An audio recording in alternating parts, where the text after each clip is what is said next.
আপনার গোপন ছবি, গোপন ভিডিও কিভাবে লুকিয়ে রাখবেন, কিভাবে লুকিয়ে রাখা যায়, চলুন দেখিয়ে দিচ্ছি, শিখিয়ে দিচ্ছি। ভিডিওটাকে শেয়ার দিয়ে রাখুন, পরবর্তীতে আপনার কাজে লাগতে পারে। ইউটিউব থেকে দেখে থাকলে ইউটিউব চ্যানেলটাকে সাবস্ক্রাইব করে বেল বাটনটাকে অন করে দিন। গোপন রাখার জন্য অথবা হাইড রাখার জন্য শুরুতে আপনাকে যেতে হবে প্লে স্টোরে। প্লে স্টোরে আসার পর এই যে দেখতে পাচ্ছেন এই অ্যাপসটা আপনাদের ডাউনলোড করে নিতে হবে।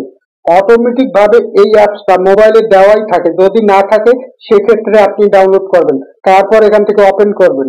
ওপেন করার পর এখানে দেখতে পাবেন ইমেজ, আপনি যে ছবি অথবা ভিডিও হাইড করে রাখতে চান, গোপন রাখতে চান, সেই ছবি বা ভিডিওটাকে নিয়ে নেবেন। আমি একটা ছবি নিয়ে নিচ্ছি। এখান থেকে দেখতে পাবেন থ্রি লাইন, তারপর এখান থেকে দেখতে পাবেন রিনামি, নতুন একটা পেজ ওপেন হবে। এখানে যা কিছু লেখা লেখাগুলো থাকবে সামনের দিকে আসবেন। সামনের দিকে আসার পর এখানে আপনি ডট বসাবেন। আমি আবার বলছি, এখানে আপনি ডট বসাবেন। এখান থেকে ওকে করে দিবেন। ওকে করে দিলে এই ছবিটা সাথে সাথে হাইড হয়ে যাবে, গোপন হয়ে যাবে এবং সেই সাথে গ্যালারি থেকে চলে যাবে। তারপর যদি আপনার দেখার দরকার হয়, ব্যাগে আসার পর এখানে দেখতে পাবেন থ্রি লাইন, এখান থেকে দেখতে পাবেন সিটিং, তারপর এখান থেকে দেখতে পাবেন শো হিডেন ফাইল। এই শো হিডেন ফাইল অপশনটাকে অন করে দিবেন।